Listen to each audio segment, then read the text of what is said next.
Okay, this is lab 4, Oscillations. Don't worry about the background of this photo, it's got nothing to do with the experiment. Okay, so these are the fundamental principles, and this note I made that I added is the way I used them for this experiment. So as you can see, we use Newton's second law. Sorry, let me get this out of the way. Okay, as you can see, we use Newton's second law. And then we use the energy principle, in which there is nothing in the surroundings, and the system is the ball, the spring, and the earth. So this is the tracker model. I used the video that we all probably used. Here's the calculations I did for finding the values, and I mean, some of this was just observation. Here is the computer code, the computational model.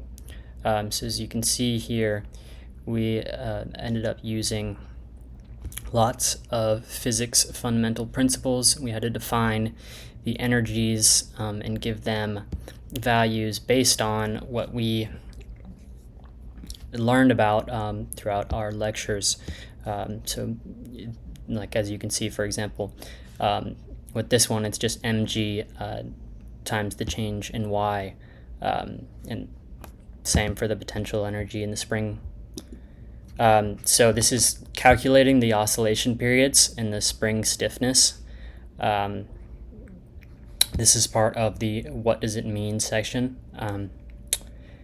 So also with the computational model, there wasn't it wouldn't work to where I could get the actual graph and the computer code to make the picture, because my file wasn't working, but here's all the computational model stuff. Okay, so was the energy principle obeyed? So I don't know whether the energy principle was actually obeyed, but it seems like, based on the calculations that I made, that the energy principle was satisfied, and because the system is always equal to 0. So if you were to imagine, for example, this, it's always like that.